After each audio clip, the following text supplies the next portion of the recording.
Hey everyone, and welcome. So today, we're going to tackle a word that you've probably heard a million times, archive. We're going to get into what an archive really is, and I promise you, it is way, way more interesting than you might think. So, when I say the word archive, what's the first thing that pops into your head?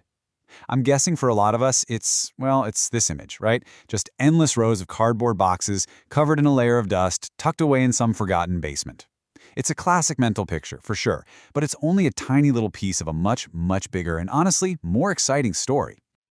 Okay, before we dive any deeper, let's get one really common mix-up out of the way. People use the words archive and library almost interchangeably, but they are fundamentally different things. A library, right? It collects published stuff, books, magazines, where you can find tons of identical copies. But an archive, that's where you find the unique, one-of-a-kind items, the stuff that's often unpublished. Think of it like this. Your local library might have 100 copies of the book Moby Dick. An archive, though, it would have Herman Melville's original handwritten manuscript. Totally unique. That's the key difference. So now that we've got that straight, let's get right to the heart of it. What exactly is the core idea behind an archive? All right, so here's the sort of official definition. Archives are basically collections of primary source documents, the raw stuff of history that just pile up naturally over time. They are the letters, the receipts, the meeting notes, the lab reports, the photographs. The crucial thing to get is that these things weren't created for history. They were just created as part of everyday life and work. We only preserve them because later on we realize they have some kind of lasting value, whether it's historical, cultural, or just as evidence. Now check out this quote from the historian V.H. Galbraith. He called archives the secretions of an organism. And I know it sounds a little bit gross, but it is such a perfect metaphor. Just think about it for a second. These records, they're the natural, unfiltered byproduct of a person or an organization just existing. They're the raw evidence of life as it was lived, not some polished story written for an audience down the line. And you know, this idea of keeping records, it is not new. Not even close. In fact, it's an ancient practice. So let's do a real quick tour through the history of archives, which, believe it or not, goes all the way back to the dawn of civilization. Yeah, the need to keep track of important documents is basically as old as writing itself. Archaeologists have dug up archives with thousands of clay tablets from the 3rd millennium BC. The ancient Romans had their huge public records offices called tabularia. Then you fast forward, and a huge moment happens in 1790 during the French Revolution when they create the French National Archives, a central place for all the state's records. And now, of course, we're in the digital age, trying to figure out the massive challenge of archiving the internet itself. So we know they aren't just dusty boxes, and we know they've been around forever. But where are they today? Well, the short answer is they are absolutely everywhere. And I mean in some pretty surprising places. So just to kind of get our bearings, experts usually group archives into 5 big categories. You've got academic ones at universities, business or corporate archives, government archives, nonprofits, and then this really interesting catch-all category they just call other. Let's look at a few wild examples. Okay, here is our first big surprise.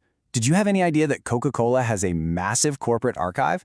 It's a classic business archive, and its whole job is to protect and preserve the company's brand history. We're talking everything from old bottle designs and vintage ads to documents about the secret formula. It's all about controlling the brand by controlling the memory of the company's past. And if you want to talk about just sheer mind-blowing scale, get this. The French National Archives, one of the world's biggest government archives, has 373 kilometers of shelving for its physical records. That's about 232 miles. If you lined up all their shelves, they would stretch from Paris almost all the way to the English Channel.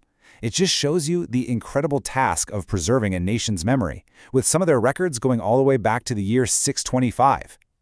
Another absolute giant is the Vatican Apostolic Archive. This is a church archive, and it is hands down one of the oldest and most important historical collections on the entire planet. It holds centuries of papal records, letters, and manuscripts that have literally shaped world history. And if you're still thinking archives are only about preserving the past, check this out. The Arctic World Archive is saving our most important digital information, like all the open source code from GitHub, on special film that's designed to last for 1,000 years, and they're burying it deep inside a mountain in the Norwegian permafrost. It is literally a doomsday vault for the digital age. So this all brings us to a really crucial final section. Because as we create more information than at any other time in human history, we have to start asking some pretty tough questions about the future of our memory. I mean, just think about the internet. How on earth do you archive something that is constantly changing, with billions of pages and links that break every single day?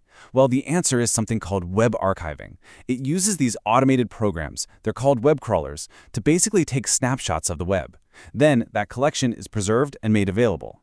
But trying to save a digital ocean like that, well, it brings up a really profound problem. You can't save everything. It's just not possible. So, who decides? Who gets to choose which websites, which communities, which voices are important enough to be saved for the future?